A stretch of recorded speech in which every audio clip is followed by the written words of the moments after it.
কিছু কিছু গল্পের শেষটা যে এতটা কষ্টের, এই গল্পটা না শুনলে কখনোই বুঝবে না। তো পুরো গল্পটি শুনুন। একটি 19 বছর বয়সী মেয়ে তার প্রেমিকের কাছে গিয়ে বলে, আমার 20তম জন্মদিনে তুমি আমাকে কি উপহার দিবে? ছেলেটি মুচকি হেসে বলল, এখনো তো অনেক সময় আছে, আর সময় হলে তুমি তোমার জন্মদিনের উপহার পেয়ে যাবে। বেশ কিছুদিন যাওয়ার পর একদিন হঠাৎ করে এই মেয়েটি অজ্ঞান হয়ে যায়।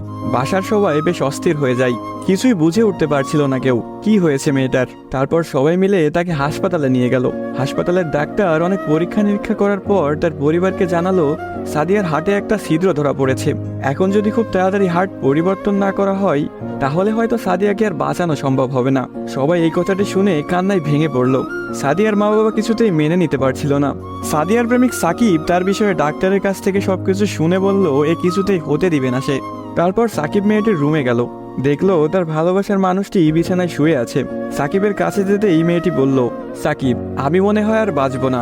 সাদিয়ার চোখের পানি মুছে দিয়ে সাকিব বলল, কে বলেছে তুমি বাঁচবে না? তুমি খুব শীঘ্রই ভালো হয়ে যাবে। মেয়েটি বলল, তুমি কি করে জানলে? ডাক্তার তো বলেছে আমার হার্টে একটা ছিদ্র ধরা পড়েছে, আর আমাকে বাঁচানো সম্ভব না।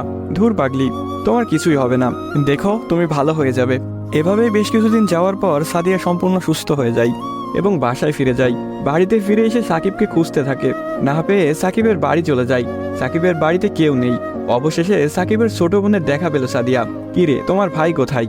সাকিবের বোন কোনো কথা না বলে হাতের ইশারা করে সাকিবের রুমটা দেখিয়ে বলে উঠল, টেবিলের উপরে আপনার জন্য একটা চিরকুট রাখা আছে।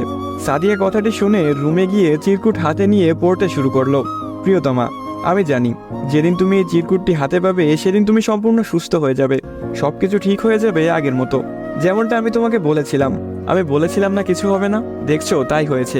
তুমি আমার কাছে 20তম জন্মদিনের উপহার চেয়েছিলে না? অনেক ভেবেছি, কিন্তু তোমাকে কি উপহার দিব ভেবে পাচ্ছিলাম না।